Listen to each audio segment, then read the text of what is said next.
James, thank you so much for coming on the Podcast Gurus podcast. That's a lot of podcasts in this title. You are quite a particular guest on the show. So can we maybe start a bit differently than the previous episodes? Can you start by please introducing yourself and explain us what you do? Yes, sure. And it's wonderful to be on. So my name's James Cridland. I'm editor of Podnews, which is a daily newsletter all about podcasting. Love that. So let's jump straight in then. What's the story of Podnews? Can you walk us through what is happening there? Well, yes. So I've written Podnews now for 7 years, I think. Started doing it in 2017. So my maths isn't great at the best of times, but I think that's about right. Correct. And I started doing it actually because, my background's radio. I've worked in radio for many years, and I was at a radio conference in the US, and I was chatting to a friend of mine in the bar afterwards, and he said, "Where do you get your information about podcasting?" And I and he both realized that there was no one doing news about podcasting, and I thought, well, there's perhaps an opportunity.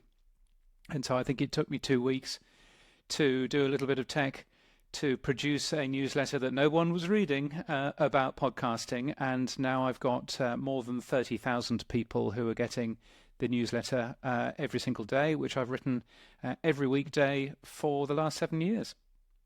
And that is quite impressive. So lots to unpack here. I love this. Not only Podnews, right? Because in 2023, Podnews acquired the Podcast Business Journal. So you can add a good 9,000.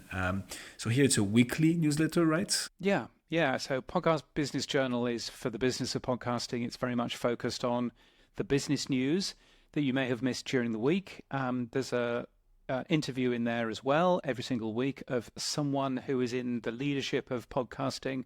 Podcast Business News very much focused on the US market. Podnews itself, as you can guess from my accent, I've got a British accent, but I actually live all the way down here in Australia, which is a fun place to be. And so Podnews itself, it basically covers the world of podcasting. So Australia, where literally everything is trying to kill you. That's why you say quite a funny place. So they say, yes, absolutely. So you're covering basically the actual 3 main English-speaking locations, with coming from the UK, so you have roots there, covering the US markets and Australia by living there. Is it a strategic choice for your career, James, or how did it all happen? Well, and also I used to work for a Canadian radio company, so I think I get at least 4 in there. No, but I think, it is interesting looking at the podcast market here in Australia. It's a very vibrant and exciting market, as it is, of course, in the UK, and of course it is in the US. So I think, it's very interesting broadening out the conversations around podcasting so that it's not just talking about what's happening in Brooklyn, which many other people end up doing. It's talking about all of the different podcasting industries and markets across the world, including France. Why is it the switch from radio though? Because as we can all imagine, radio was big, especially back then. So what made you want to take the jump and go full steam into podcasting, where actually nobody was doing any newsletter, right? So maybe there was a reason behind that. And so what made you decide?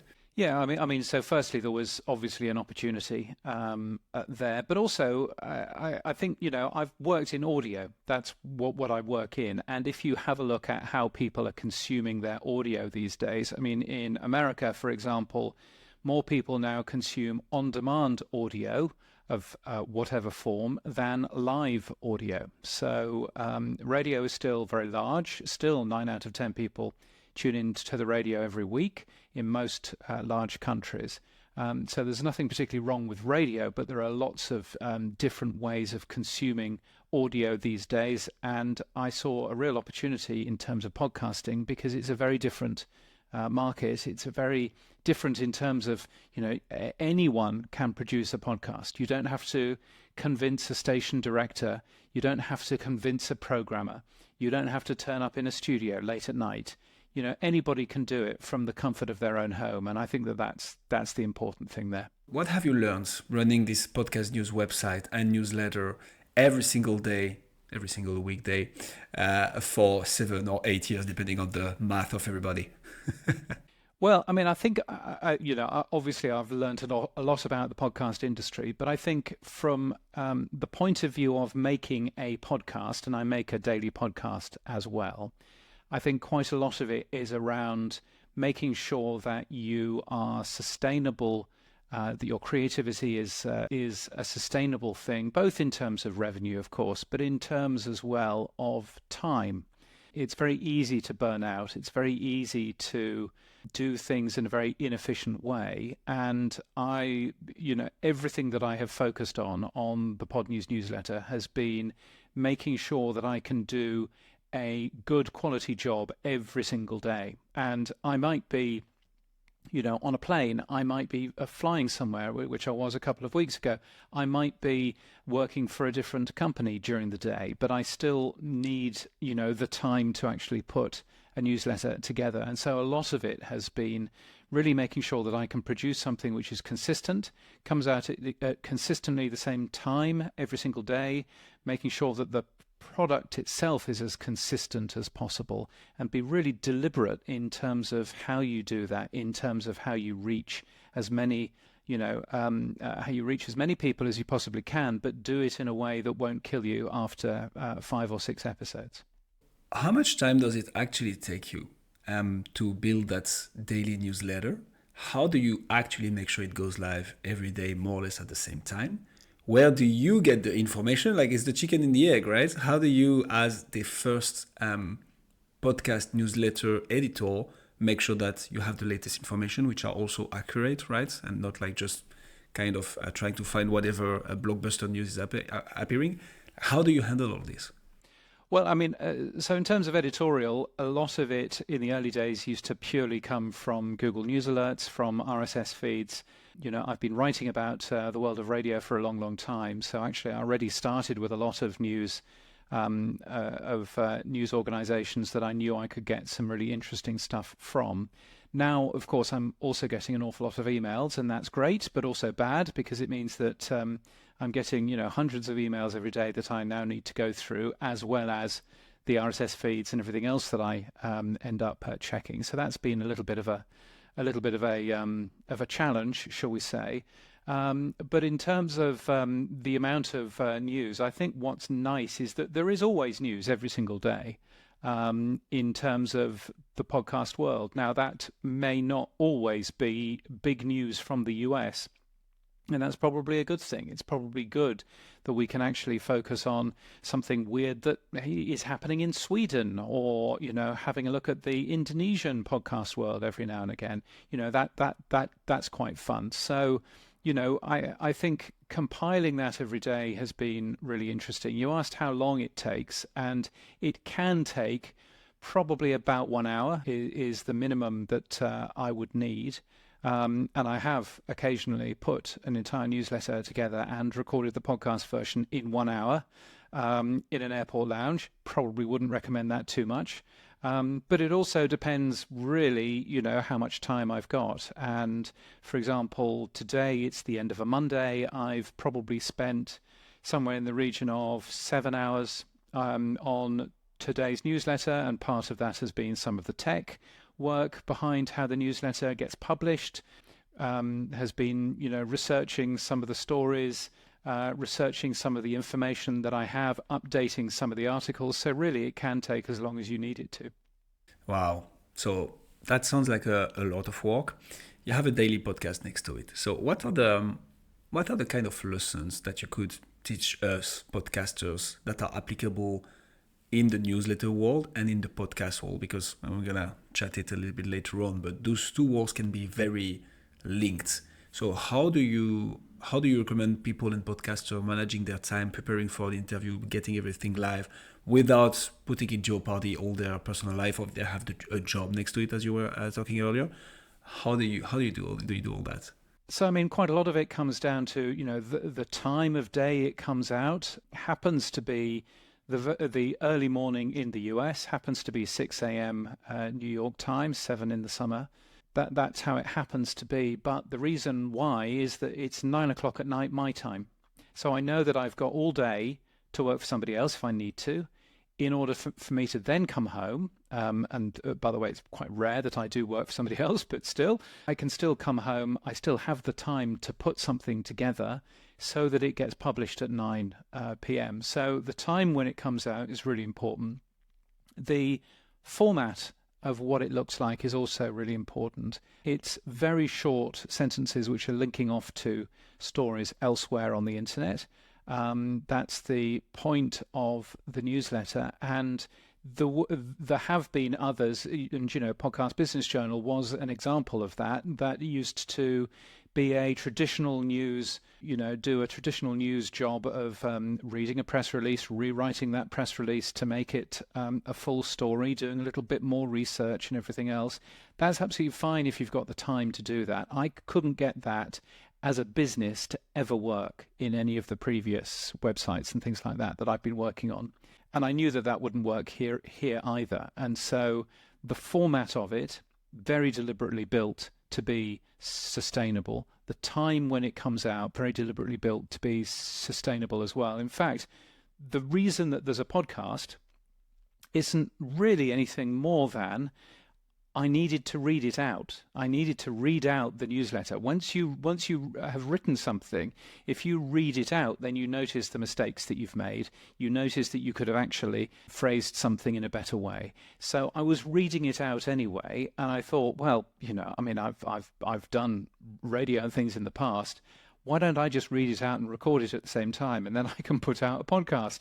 And that's exactly what I ended up doing. So, that's been great fun to do that sort of side. But again, that comes down to making sure that I'm not taking any more time than I absolutely need to in the uncreative stuff, so that I can focus on the creative process of producing something, to the point where I host the podcast myself on my own technical infrastructure. I've got a complicated, scripts that I've written that makes encodes the audio in the right place, uploads it to the right place, adds it to the RSS feed, does all of that completely automatically, so that I don't have to waste time with any of that stuff. So, again, it's really focusing on getting rid of as much of the non-creative stuff as you possibly can, so that you can produce a really good creative piece of work at the end of it. And I think that works for any podcaster, whatever show that they're actually putting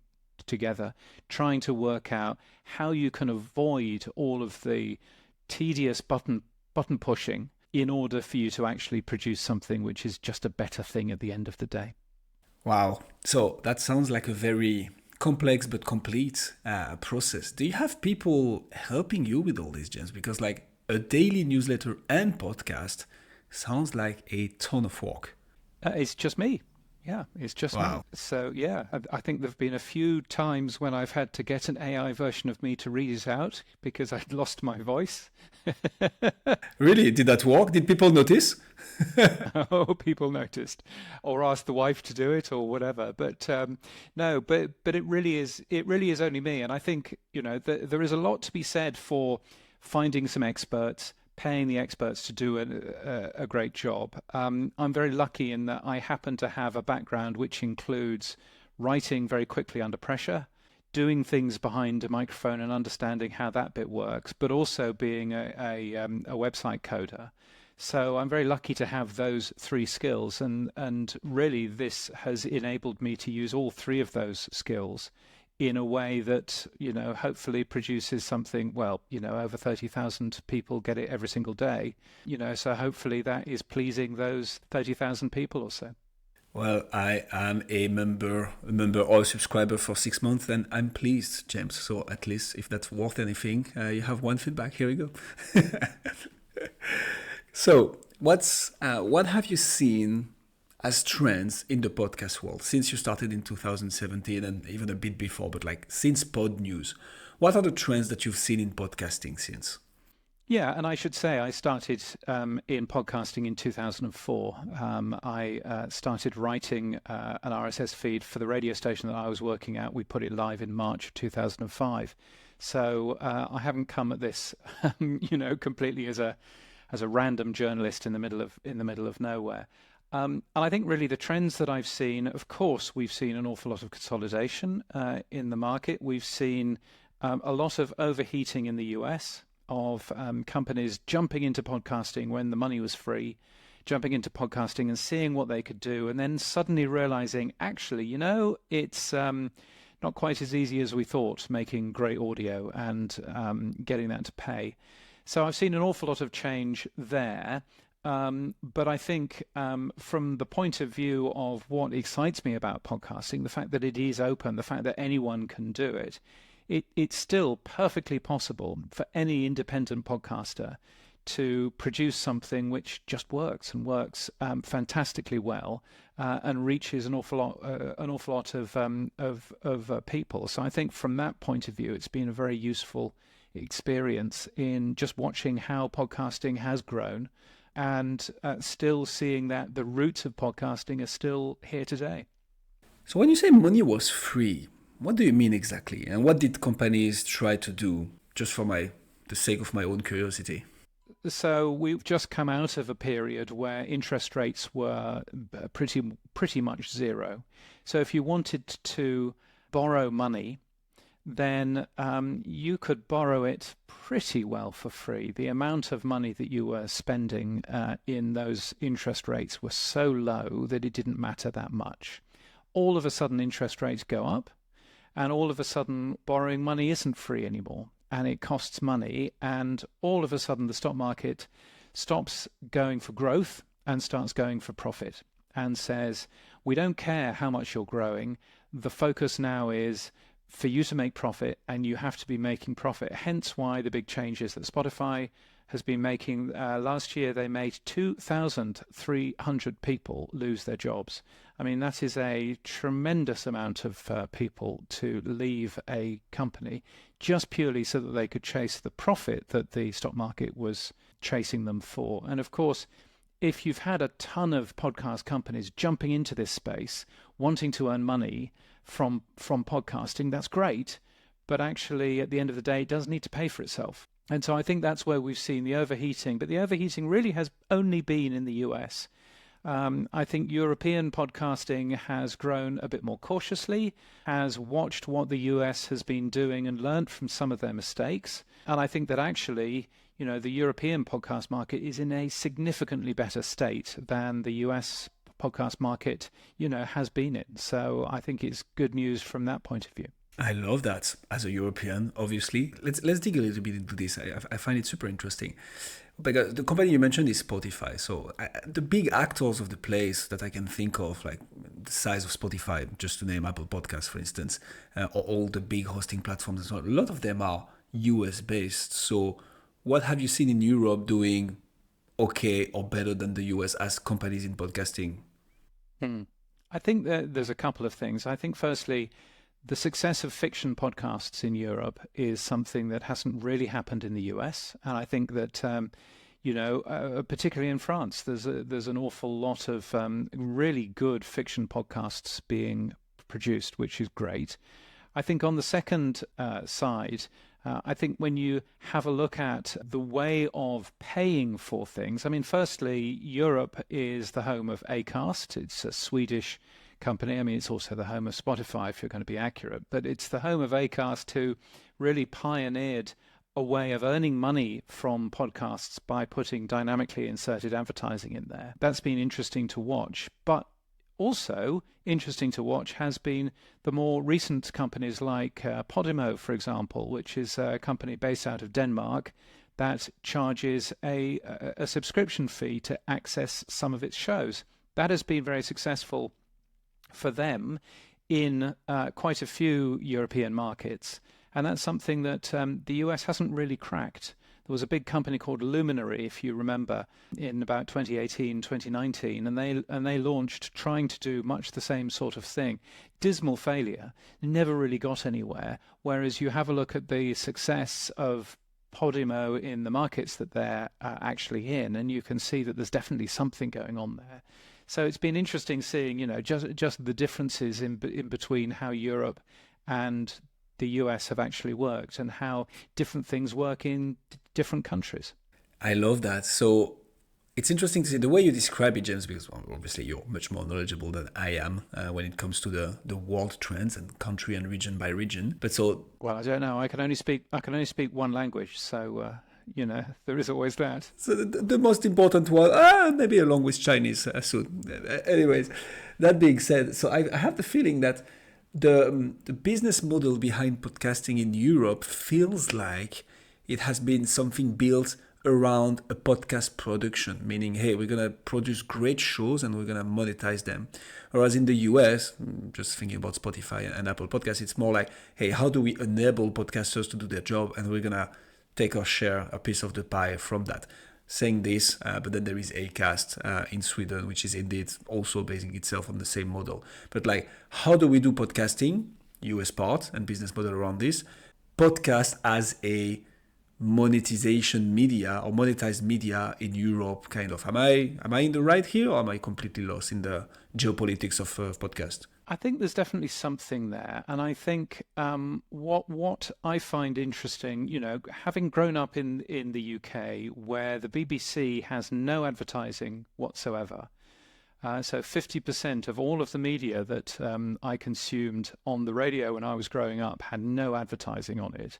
I think there's a big difference between, markets like the UK and much of Europe, which is much the same sort of experience, in comparison to the US, where everything is plastered with advertising. And so people instantly think that the only way of earning money from their creative endeavor is to get it advertised on. And I think that that's a different conversation in Europe. And I think that we have understood that there are many other ways of earning money from our creative work, and I think that that's been a great benefit. The advertising, the slice of advertising pie is far smaller in Europe, and that actually means that us creators understand what happens in terms of subscriptions, what happens in terms of, can you produce a book from your podcast? Can you turn it into a live show? What else can you do, around what you do? Can it actually sell things for the business that you also run? All of that kind of stuff is really interesting. And I don't think it's necessarily in the US psyche, who have always turned around and said, well, we can just stick some advertising in there and it'll be right. So, so I think that there's definitely something there. And I think also radio stations jumped into, particularly public service radio stations in Europe, jumped into podcasting very early on because they could see some real opportunity there. Public service radio stations in Europe are massive, huge radio stations in comparison to the US, where NPR, it's I think it was a 12% share last time I looked. I mean, if you look into Denmark, for example, then Danish radio is something like an 80% share. It's a tremendous difference. And so I think, again, I think that clearly changes the way that an industry grows. And I think it's interesting, the French example, for example, of seeing how in the French podcast market, there are really two separate types of podcasting. There's what they call native podcasts and radio podcasts. What you call native podcasts and radio podcasts. A native podcast is something that has been made as a podcast. A radio podcast is a bit of what I rather cheaply call reheated radio. That has been broadcast on Radio France or on BFM or whatever it might be, and then turned into a podcast, after the fact. And I find it fascinating that, for example, in France, they are two completely separate markets with their own different measurement platforms, and that, the French market is the only market that has this concept of a native podcast. Really? So all of this I find fascinating. Yeah, you can have a look at other markets, and you can very clearly see some reheated radio in the top 10, but they're very much part of the overall podcast marketplace. And I think it's a little bit different in France. Maybe a good thing, maybe a bad thing. I don't know, but it's always fascinating seeing the differences in each market. 100%. Yeah, we French like to do it differently, for better and for the worse, for sure. Well, you have CCAM television instead of PAL. So yes, absolutely. But so that's funny. I mean, so I'm coming from a finance background, and I remember seeing lots of like conferences at events being transformed into podcasts as well. So would you put this into a kind of a native podcast format, or would that be different than the scheme that you just explained for the radio? Because in my mind, it's the same. Yeah, I mean, I think it's something which has been then produced into a podcast. I think one of the things, I'm very keen in doing is getting the most value out of the content that I produce as possible. And the same goes for conferences, the same goes for, radio stations, for newspapers, for everybody else. Can I make an audio version of this, which is actually interesting and exciting?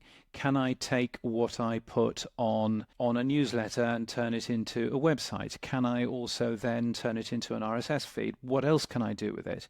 And I think that there's an awful lot to be said for all of that. And I think, there are a bunch of conferences who are doing something quite similar, in terms of, how that works. Love that. So James, here is a maybe not so softball for you. Is the fact that you read your newsletter a native podcast or a reheated podcast then? I mean, it's a native podcast in that, it hasn't been broadcast anywhere before. I mean, interestingly, there is a version of the daily podcast that I do that does get broadcast on the radio in the UK. And so that's quite fun. But part of that is because I understand how the UK broadcast law works. And I know what I can say and what I can't say and what I'll get the radio station into trouble for. So there is always that too, I guess. Absolutely love this. What's the future of podcasting, James, as you see it? Oh, well, I mean, if I could tell you that, I probably wouldn't be here, would I? True. And hopefully me neither, because you would be sharing the secret sauce and we would just be. So what is the future of podcasting? I mean, I think that we have just come out of an experience where Spotify and to an extent Amazon and to an extent a few other people have tried, and Luminary and others have tried to do exclusive podcasts on one particular platform. And we've seen Joe Rogan and we've seen, Call Her Daddy and all of these things be exclusive only on Spotify. And even Daniel Ek realizes that didn't work. And he even said that it didn't work for creators. Creators want to be heard across as many different platforms as they possibly can. So I think we're seeing, thankfully, an end to the erosion of the open podcast ecosystem, which we saw, and instead moving back to a world where podcasts are open, where you can say, listen to this podcast wherever you get your podcasts, and you know that it'll be available on that particular platform. So I think that open podcasting is most certainly where the future of podcasting is actually going. The real benefits in terms of making that as open and as available on as many different platforms, as many different surfaces as you possibly can. And that's a real benefit, I think, and certainly where the future of podcasting is going. Now, that is a super interesting point, because open podcasting, the fact that podcasting is open is very unique, right? As a media, that size at least. So you highlighted some of the benefits. What about the drawbacks? Drawbacks are probably that it makes it rather harder to monetize. It makes it rather harder, particularly in terms of statistics. The best that we will ever get in terms of podcasting overall is a download figure, and a download figure is not a listen figure. A download figure just purely tells you that one computer has downloaded a piece of audio to another computer, and that's all that it tells you. It doesn't tell you whether it's been played. It doesn't tell you how many ears have actually heard it. And so that's always going to be a problem, I think, for the fact that podcasting is open. Having said that, around 60% of all podcasts are consumed on two platforms, Apple and Spotify. And both Apple and Spotify have play data. They have skip data, so you know where people are skipping the podcasts. They have data on demographics in Spotify's case. They have a bunch of data which is really useful and really helpful to us all. And if we've got that data for over half of all podcast consumption, that means that we can pretty well work out what that data is going to be for all of podcast consumption as well. Just remember that, if you have a look at radio, which is still earns much, much more money than podcasting, but you have a look at radio figures are worked out by asking a very small amount of people, what radio stations they listen to, and then multiplying that up by how many people live in that particular market. That's how radio works. That's how newspaper circulation works. That's how, music sales used to work, these tiny little samples. Whereas if you've got 50, 60% of the entire market, then you can actually get some pretty good data. So I'm not too worried about that, but it does make it harder.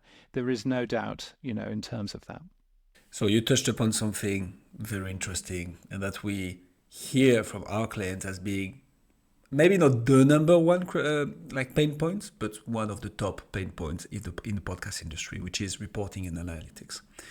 So, and actually you mentioned some of those. So let's dig down a little bit on those two. Like, difference between a download and the play, and the kind of committed play, if you say 20 minutes, or I think it's 40% of the podcast according to Apple Podcast. How can we walk not around, but with the data that we get as podcasters and in the industry, also for advertisers, right? And anybody evolving around the podcast sphere who needs to see, okay, this podcast gets that many downloads. Another thing I'd like your take on, James, is Apple Podcasts kind of, it's not via API, but they are a bit more open than other platforms when it comes to sharing a bit the information that the users have on their platforms. But Spotify is completely closed, for instance. So if we look at something like Listen Notes, they are basing themselves and their rankings, or Chartable or whatever, not to name only one, but they will base themselves only on Apple Podcast. In a case where a podcaster has pushed a lot on Spotify, external third-party platforms will not necessarily see what this podcast is, quote-unquote, worth in terms of downloads, and will just base itself on Apple Podcasts, which might be biased. So how can we walk around this? Well, so I think it's interesting. You talk about Apple Podcasts being relatively open. They're open in terms of the data which is in their directory, but they're absolutely not open in terms of any consumption data at all. So the way that Chartable, for example, works out its playback data is, and this is going to get a little bit techie, but you put a redirect in front of your audio file. So what's basically happening is your podcast player, whatever that podcast player might be, it might be Apple, it might be Pocket Casts, it might be Podcast Addicts, whatever it is, goes to Chartable first and says, give me the audio. And Chartable says, actually, the audio's over there. And so your podcast player goes off and gets the audio from over there. But Chartable has ticked a little box saying that's got another download. And that's the way that Chartable works. Listen Notes just makes stuff up, so far as I can work out. There doesn't seem to be any rhyme or reason in terms of how they work. They do have access to one podcast player, I understand, but they won't tell us what that podcast player is. Whereas we know how Chartable works. We know how PodTrack works. We know how OP3, which is an open version of both of those, work. So we've got quite a lot of data there that you can actually have a look at the entire market. I wish that Apple Podcasts was a little bit more open with their data, and there was a way of actually getting an API of data out of Apple Podcasts. I've asked them on numerous times for it, and they've patted my head and they've said, there, James, privacy, because that's all that Apple Podcasts cares about, and that's a great thing, actually. So, because Apple specifically is very keen on making sure that it isn't sitting there hoovering up tons of data which it can then sell advertising with. That's not been Apple's strategy. That's not been Apple's plan. That is exactly Google's plan, and it is exactly Spotify's plan. I did some work a couple of years ago with the GDPR, another great European invention, asking Spotify and Google and the BBC and various other people, what data do you have on me, please? And all of them have bits on their website where you can request all of the data and it comes to you in a massive file. Spotify, for example, I discover, knows what type of car I drive because the Spotify app has looked at my Bluetooth connection, has worked out that the Bluetooth connection is a Toyota, and so therefore has me down in a cohort on their system that says that I am a Toyota driver. So, it's looking at Twitter, for example, had a look at every single other app that I own and that I had on that particular phone, and knows who I bank with, knows, who I insure the house with, all of this kind of information. So, and Apple is thankfully very different in terms of that. It's one of the reasons why app developers get quite frustrated with Apple, because everything has to go through this process of, checking through Apple, but it's for a good reason. And I was quite surprised at the amount of data that Spotify got from me, that Twitter got from me. Google has little recordings of me asking the little Google speakers that I have in the house, has recordings of every single time I've asked that Google speaker for something. And you can go all the way back 6-7 years now. it's quite a thing. So yeah, and that's one of the beauties of podcasting, in that in most cases you don't have to be signed in to listen to a podcast. You don't have to be you certainly don't have to give somebody your credit card information. And so again, podcasting is very open, very transparent, and can be very, very privacy aware as well. Love that. Can you walk us through what an IAB certified download is, James? Oh, yes. So the IAB is the Internet Advertising Bureau, and most countries in the world, not France, most countries in the world have gone with the fact that the IAB in the US has made a document called the Podcasting Measurement Guidelines document, which are guidelines only. So they're not rules, they're guidelines only. But in the guidelines, it says what they consider a download to be. And a valid download, is something which downloads more than 60 seconds worth of data, and something which isn't obviously a robot. So if you listen to a podcast, probably that podcast app is going to download more than 60 seconds worth of audio, and in which case, then great, that is a acceptable qualifying download according to the IAB. What the IAB doesn't measure is, it doesn't measure listens, and there is no current way of measuring listens on anything other than Apple, Spotify, and YouTube, which will actually give you listen numbers as well. And if you look carefully enough, all three of those, certainly Apple and Spotify, certainly those two will give you 60-second figures as well. So someone who has listened to a podcast for longer than 60 seconds, they call them different things, which is slightly irritating, but that's what a IAB compliance download is. Now, theoretically, most of the podcast hosts who are out there are IAB compliant or IAB certified. Certified means that the IAB has looked at their code and has gone, yes, this is absolutely right. IAB compliant means that the podcast host reckons that it's probably okay, but nobody's actually checked. And so theoretically, you should get the same numbers from anyone that is IAB certified or IAB compliant. Guess what? You don't, because they're all still worked out slightly differently. They've got different lists of what is a robot, what isn't a robot. They've got different lists of what they accept as a valid download and what they don't. But they're kind of in the same ballpark, and that's probably about as far as we're going to get right now.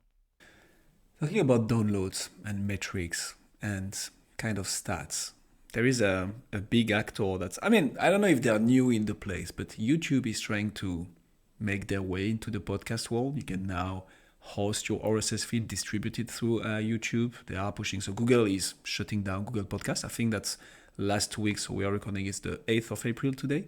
Last week, Google shut down Google Podcasts in the US only. So there is a move towards YouTube. What's your feeling about this, James? Can YouTube impose itself as the main podcast actor, at least as soon as it comes to video as well? What's your feeling? Well, I mean, this would be this makes it the fourth podcast app that Google has made. It had a thing called Google Listen right in the very early days of Android, which it then closed down. And then it had a thing called Google Play Music, which they only bothered to launch in the US, and then that closed down.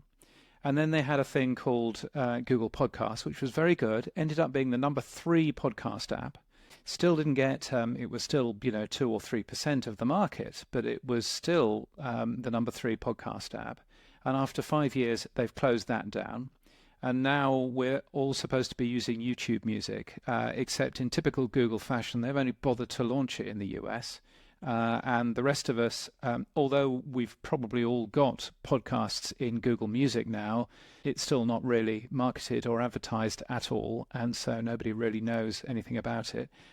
I used to be one of Google's biggest fans. I thought that what Google was doing was amazing and brilliant. Now I look at Google and I think it's completely lost its way. And it's just a lot of managers who want to launch a new thing so that they get another promotion. And that really is how Google works now internally. And so, a very nice man launched Google Podcasts, did a brilliant job. That was a very standards compliant podcast app. It was very dull, didn't do very much, but it was a very good standards compliant podcast app. It was exactly what the podcast industry wanted. And after a nice man called Zach launched that, and after 5 years, Google has closed it. Now we're all supposed to be using YouTube Music, which it does play RSS feeds, but really what Google wants you to do with it is to upload your podcast into the YouTube system, where YouTube can sell advertising, YouTube can host it, YouTube can, because everything is sign in on YouTube. YouTube can, get lots of advertising data about you. YouTube can know that you listen to Choses à Savoir, or know that you listen to the Joe Rogan Experience, or whatever it might be, and then sell more advertising next to you. And as YouTube ends up doing that, it will put every single other part of the podcast industry out of business if YouTube is a success. The good news is, we already know that YouTube won't be a success in terms of being a podcast app, because Google have tried it for 4 times and they've screwed up every single time. So we already know that it's not going to work, but it's a frustration that Google have got rid of something which was a good, nice thing for Google to be doing. The Google Podcasts app worked with RSS feeds. It appeared in Google search. It was a really good system. And now they've decided that they want to basically try and kill the industry by moving everything into YouTube Music. I mean, we should be worried, but the good news is that Google will screw this one up too. So we probably don't necessarily need to be. I love the position. So you heard it here first. YouTube won't hack it into the podcast world. They will fail miserably. And I should say, the guys who are working on specifically on the YouTube podcast integration are really good. They've got they are podcast people through and through. They're trying to do the best job that they possibly can. The fact that YouTube Music will actually play an RSS feed, if you know how to get an RSS feed into the YouTube Music app, that's amazing. How they managed to get that past the YouTube management, I've got no idea. But that's amazing. So if you really desperately want a podcast app and you don't understand how to install any other software, then YouTube Music will actually work for you. But install another app. AntennaPod is good. It's free. It's open. Use that one. Love that. So James, let me challenge this a bit. We've seen, in the podcast space, more and more people using the video. And actually, video is a very good way to retain attention. It's excellent for it, actually. There is a reason why YouTube is that successful. So big podcasters out there and smaller podcasters as well start to, as we are right now, right? We are recording with Riverside. Lots of people are recording via Zoom, Zencaster, StreamYard. Let's not make any jealous here. But when you record a podcast nowadays, it's very likely that you're recording with video as well. So what's the harm in uploading it into YouTube? And if you have the right setup, uploading it in Spotify video as well.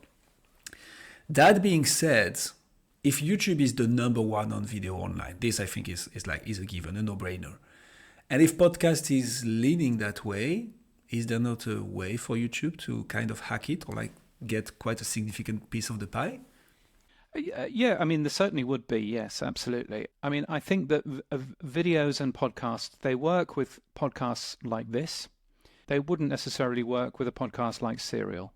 A good piece of innovative storytelling, whether it's Serial, whether it's S-Town, whether it's any other, or a fiction podcast. I mean, a fiction podcast in video is called a movie, and that's fine too. But that's difficult to do. So I think video works for interviews, and I think that that's absolutely fine. And what that gives you is it doesn't take away from the benefit of podcasts. And the benefit of podcast is it's an audio first medium. It's something which you don't have to sit and watch a screen for. So I can consume a podcast while I'm driving, the car, while I'm doing the cooking, all manner of other things that I couldn't really consume video for. So from that point of view, yes, most podcasts are being recorded with video, but it's not necessarily adding an awful lot to it. And apart from complication from the creator's point of view, because all of a sudden you need to be a video editor as well as an audio editor, hopefully. So you've got that kind of side to it, I guess. What we've also seen from some of the research which is out there is, for example, Spotify themselves say that most people during the day will listen to audio, and in the evening, then they will watch the video. So it ties in with, when do we want to actually sit down and be enveloped by something? Well, that's normally the evening when we're watching the telly, in comparison to anything else. So I think from that point of view, I find that fascinating. And I think, but I also think that we worry in podcasting far too much about what video it could possibly do. Most people that I see are using video as a better way of sharing a podcast on things like X, formerly Twitter, on Facebook, on all of those sorts of services, because it's much easier to share video and it kind of works. But actually pointing people towards an audio-only version, and that works absolutely. That's why podcasting is so successful now. That's why 43% of Americans listen to podcasts, and it's 47% now listen to podcasts every single month. It is because it's audio. It's an audio-first medium. I think everything is said. Love that, James. A common question, it's not a common question, it's the question we ask to all our guests towards the end of the interview, is top 3 podcasts. What are the 3 podcasts that you would recommend anybody to listen?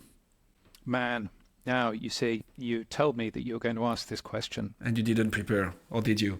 When we talked a while ago, and then I've completely forgotten. But I will tell you off the top of my head.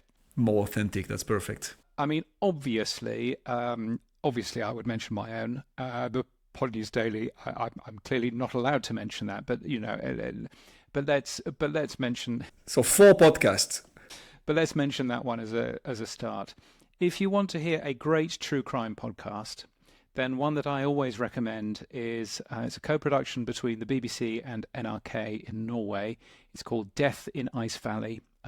It's quite an old show now, but it's well worth a listen to in terms of just understanding, firstly, how to tell a story in a really captivating way and to do it really well, but also, secondly, how to incorporate feedback from your audience.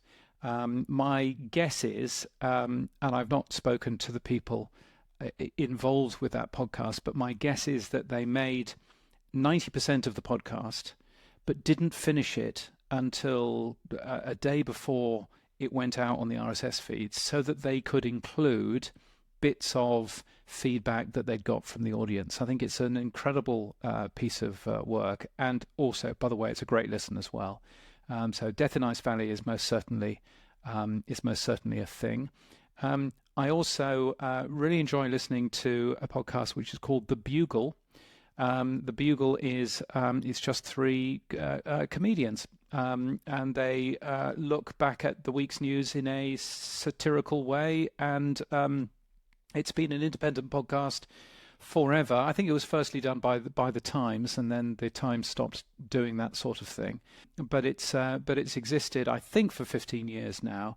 And is a great example of something which is a really consistent listen. Every single week, you know that you're going to get something, really well written and works fantastically. So the Bugle is probably the second podcast that I would mention. And the third one, and I'm afraid it's another BBC one, and I'm kind of feeling a bit bad that I'm mentioning three British podcasts. This show is not sponsored by the BBC, guys, just so you know. No, and let me tell you, nothing is. We won't be doing that. But I was going to mention Louis Theroux's show, which is a great show, all about, busy trying to find its name because it would be important that I found its name. And it's not Louis Theroux anyway. I was going to mention John Ronson's Things Fall Apart, which is a great listen. Things Fall Apart. It's all about, or Things Fell Apart, if I can give it its actual title, which is all about the culture wars and why people all of a sudden are very anti this and that and the other, which is a great listen. And I would recommend that. But just by opening my iPhone, I'm going to recommend something else, which is a very strange idea for a podcast. It's a podcast called Lateral. Its full title is Lateral with Tom Scott. And it's a very strange idea for a podcast in that it's a game show. There really aren't too many game shows as podcasts, but it's a really enjoyable game show. It's very difficult to explain how the game show actually works, but it's a complicated question that you have to think laterally to answer. Tom Scott used to be a YouTuber. He's currently taking a break from that, in case you recognize what the name is. But it's a great listen, and it's works fantastically well. And again, a great format that very, very few people are actually doing in terms of a podcast. So Lateral with Tom Scott might be my third in that case. Wow. Now I'm curious and shall give it a go. I like that you haven't recommended. I mean, it seems that on the Things Fell Apart, so it's John is interviewing people, but you're much more about storytelling and the initial format of podcasts, and not that much into the interview format. If I understand properly, James. Yeah, I mean, I listen to a podcast and have listened a long time to a podcast by an English comedian called Richard Herring. It's called RHLSTP. Good luck with that. The Richard Herring Leicester Square podcast, RHLSP. And that's a long-form interview podcast done in front of a studio audience, in front of a theatre audience, in fact. And that's been coming out for 10, 15 years as well. And again, the power of consistency, to come back to everything. So I listen to that a fair amount, but I wouldn't necessarily say it's one of my top favorite podcasts. And I think I'm much more interested in, as you say, narrative podcasts that have been produced carefully. And I get a little frustrated with some shows which are literally somebody presses record, they make the podcast, they press the stop button, and then they publish it. And there's no editing, there's no thought about, how can I make this into a better experience? How can I be more respectful of my audience's time by getting rid of some of the fluffy, comments that anybody has actually had? So, so I think from that point of view, it's just worthwhile having a think about. Amazing. All the links will be in the show notes. James, thank you so much for coming on the show. It's been a great pleasure. Thank you so much for having me.